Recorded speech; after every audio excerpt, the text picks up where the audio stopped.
This movie is so fucking cool, man. I don't know how people don't like it. Godzilla vs. Hedorah, or Hedorah, I'm gonna say Hedora, was directed by newcomer Yoshimitsu Banno, serving as an assistant director on a number of these films and learning under the Toho greats throughout the years, but also the man that was a huge advocate for the Godzilla resurgence we would later get in 2014. Additionally, this movie was written by Yoshimitsu Banno as well, along with Takeshi Kimura. As for composers, we have Richiro Manabe, being a newcomer to this franchise with this very film. And speaking of newcomers, we get a lot in this film, having so many new names that I am definitely going to mispronounce. Those being Akira Yamanouchi, Toshi Kimura, Hiroyuki Kawase, Toshio Shiba, Kyoko Mori, Yoshio Yoshida, and as always, Haru Nakajima.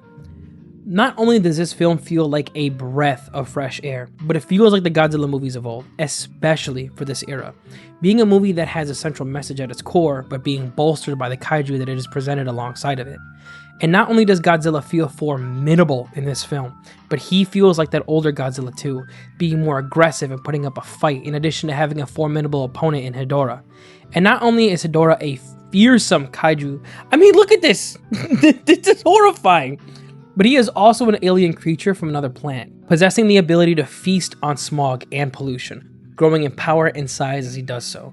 Additionally, despite him being an alien from another planet, it's never delved into that much, covering what he might be based off of his biological structure, and then focusing on the danger that he presents to the entire world. Furthermore, he looks so unique, being one of the most unique kaiju in the Showa era in my opinion, and I feel that way about a few of the kaiju from this late Showa era run too. Because not only does he look like sludge, but it's his ability to just absorb that is so off-putting, as if he's smothering you to death and then taking everything from your corpse, leaving nothing behind. And you know what? Since I'm already talking about things that I like, let's go ahead and get into it. Continuing on from where I left off, Hedorah is scary, being this uncanny smog creature created with no tangible form, seemingly possessing no bones or physical structure. It just seems that he just is, living to absorb smog and pollution and spreading about death in any way possible. And for me, that's what makes him so scary. Because he has no motive, no intention to do harm. To Hedorah, humans are nothing, and he's just surviving. But despite us being a small thing to this grand kaiju, we sure do produce a massive food supply for him, aiding in this issue with smog and pollution that will eventually kill us. Obviously, I love Hedorah. I think what he represents is great. His abilities are great and his design is creepy as fuck. I also love how, yes, he is an alien, but it's not a race of people or some massive plot to take over the planet.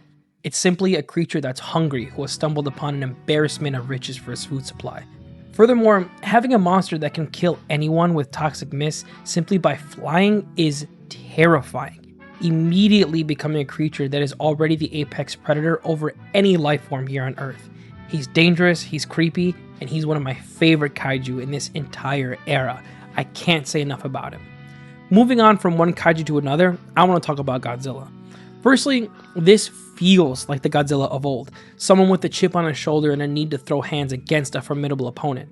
Not only do we get more of a focus on him in this film, but it's devoid of any campiness, despite him being slightly more lighthearted than in earlier films. It's a great way to present him.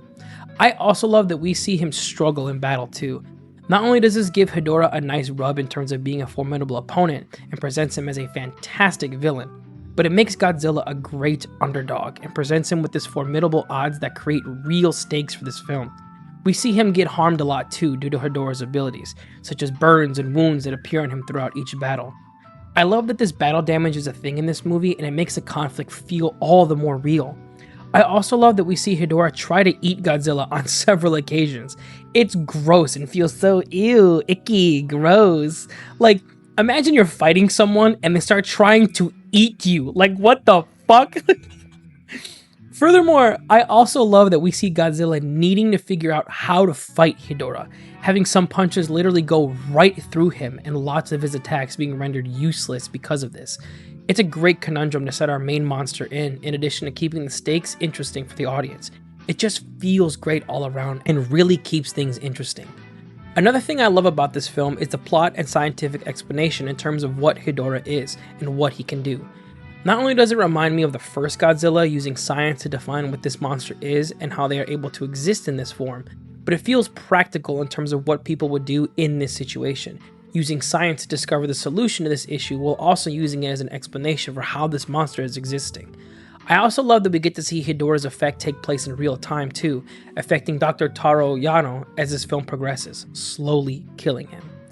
It gives a race against the clock and mad scientist tone throughout the entire plot, and it's great. Lastly, the fights. I love and adore the way that these fights are presented, because not only does Godzilla need to kill Hedorah, but the humans do too. And in doing so, it creates a great uneasy alliance between the humans and Godzilla, forcing each to come together for a bigger threat, but still remembering that Godzilla is dangerous in his own right. Additionally, the fights feel dangerous and effective, having lots of land be damaged and the brutal nature of them feel personal. It doesn't feel like each kaiju is fighting just to fight, being campy in nature in order to stop the bad guy. It feels as though they're trying to kill each other, with Hedorah actively getting the best of Godzilla in many cases. It feels authentic and violent, and I loved it. Oh, I also really love this ability here. Yep, makes sense to me. With so many good things to say, what are some of the things that I didn't enjoy? Honestly, there isn't much that I dislike. The kaiju are cool, the characters are smart, except for one, but two things that I don't like so much are the pacing and tonal shifts. At points in this film, the pacing does feel a little slow, and it does drag at the end a bit. Not only do I think that some scenes can be cut shorter to make more room for plot movement, but I actually notice it during the second act the most. However, I also understand that this film also possesses lots of scientific exposition, so I'll give it a pass for that. What I won't give it a pass for is the environmental, psychedelic, symbolic, young versus old hippie trope. I understand what the film was doing here with this, making a subtle commentary on these types of environmental activists at the time, in addition to the environment itself. I just wish it was done better. Not only does it throw off the pacing at a lot of points, but it pulls you out of the movie a bit too. It doesn't fit fully, and you can definitely feel that. Also, leave the cat alone. That's a good boy. With all this being said, I'm going to place this movie at A tier. Originally, when I was making this script, I had this film slated for a high B tier position on account of the pacing. However, the more I thought about it and the more I wrote, I remember enjoying this movie so much, loving each aspect of this film and feeling happy that it was finally returned to form for Mr. Zilla. So, A tier belongs. Fight me. But with that, I'm closing up the shop. Thank you all for stopping by and having a cup. Let me know what you thought about this film and how you feel about Hedorah. As always, I'm looking forward to seeing where these kaiju and their stories go. We only got a few more left in the Showa era, and remember, take life one cup at a time. I'll see you guys later.